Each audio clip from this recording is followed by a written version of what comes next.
Okay. See, I was in my hotel room there today, and Jaws came on. I don't know if you've seen. I think we've all seen Jaws. It's the shark movie where the shark is going around eating people.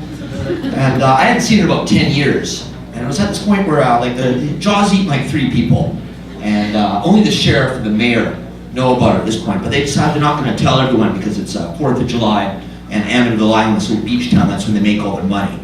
So they're down at the beach, 4th of July, but it's like the 70s, so it's before they knew the sun was bad for you and that, right? So they were still all putting on suntan oil, so it's just like beef jerky and mustaches and mascara for as far as you can see. And then there's the sheriff. He's wearing clothes. He's in a whole sheriff outfit in case a shark shows up. Talk to that guy. He hasn't even told his own kids. Like, you see them, he's got like a 9-year-old kid and all his little buddies are bringing like their sailboat into the water. There's like 4 of me runs over and say, hey kids, what do you say you want to take that boat? You guys go put it in the pond.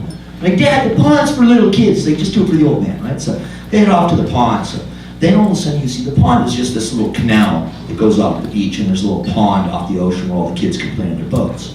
So then you see Jaws' shark fin is going up the canal towards the little pond. All of a sudden you just see this girl. She points and yells, "Shark! Shark!" So everybody begins to panic. This was my favorite part of the movie because you hear someone in the distance yell out, "Does anybody have a gun?" Because we all know that's one of 3 things you pack for the beach. Right? It's sand, pail, towel, 357 Magnum, in that order. So now you see the pond, and there's all the little kids who are in the boats. You see the sheriff's kid, all the little 9-year-olds, or the 4 little guys are on their little boat. And then for whatever reason, in the middle of this pond is like a 35-year-old ginger-haired man. Pale as a ghost. It looks like it's the first day they've let him out in the sun. And for whatever reason, he's in a rowboat for one.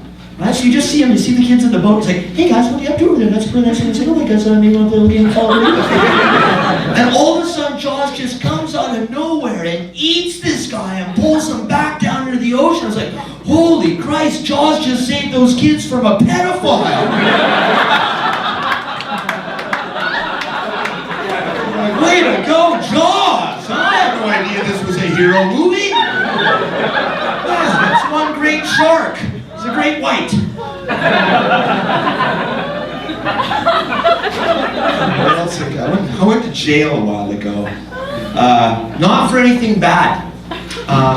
Yeah, you know when you get a speeding ticket and you're in some province or a state, you realize I'm never coming back to this hole again. So you crumple up, throw it in the backseat, case closed, right?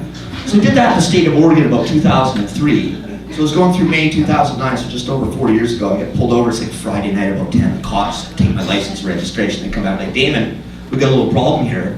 There's an outstanding warrant for your arrest for a traffic violation, speeding ticket in 2003, so you're gonna have to come with us. So they load me in the car and they take me down to the little jail. It's this town Lodi, maybe 3,000 people. I'm just in one of those little Barney Miller jails. I'm like, do I just have to pay my fine? And go, they're like, yeah, it's $293, but we have to put you before a circuit judge so he can render a verdict on this outstanding bench warrant. And we can't get you in to see the judge till 9 a.m. on Monday morning. So you're gonna have to spend the weekend in the penitentiary. I was like, come again?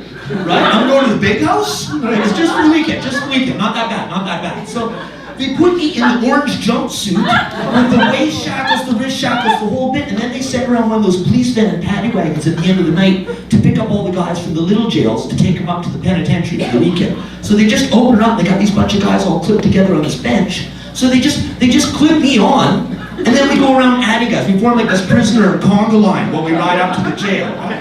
So now we get to the penitentiary, and this is where they empty us all out front and proceed to read the charges.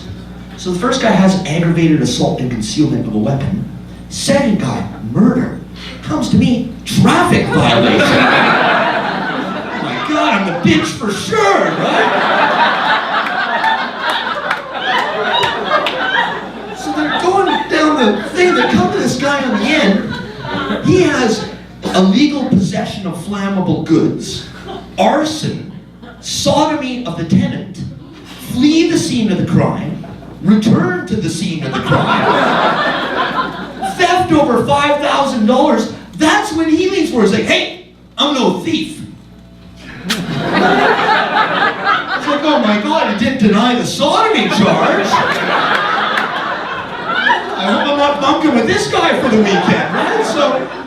The good part of this story is I get my own cell for the weekend. It's just me. I'm in there. You can stay in there the whole time, but 3 times a day for breakfast, lunch, and dinner, you have to walk through this Oz pit area where like all the big tough guys hang out. It's about the size of this corner of the top. It's like where all the big guys again. They do the shivving, right? All these guys do the shivving. I'm in the shivvies lineup. They're the shivers club over there, right? So I've been doing great all weekend, but I'm coming through Sunday night at dinner, and I'm walking through, and all of a sudden I hear this, "Hey, traffic violator!" Right? Yeah. So I freeze and squeeze.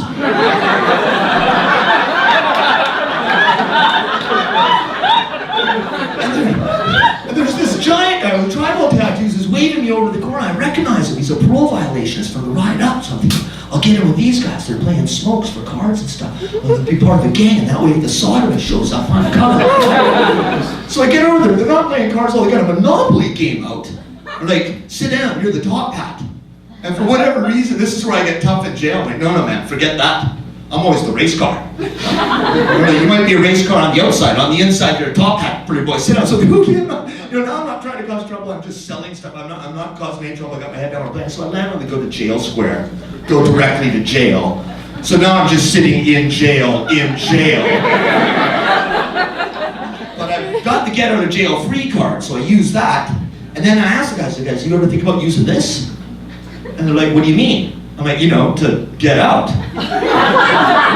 Like, you mind if I give it a try? I'm like, oh, Top Hat thinks he's gonna make a jailbreak. Oh, Top Hat's gonna bust out the joint. So I'm coming through Monday morning at breakfast, and they're all sitting at their shivers table there with playing Monopoly. They got the Monopoly board out again. So I'm walking by, but they don't know that I got like a 9 a.m. appointment to see the judge. So I walk up to this prisoner release guard gate, and I just show the get out of jail free card to this prisoner release guard guy, and he just looks at it and starts to laugh. And then I said, yeah, I'm Damonde Tschritter. I got a 9 a.m. appointment to see the judge. I show him my number, and he looks down at his release guard sheet, looks back up, and he's like, yep, go ahead.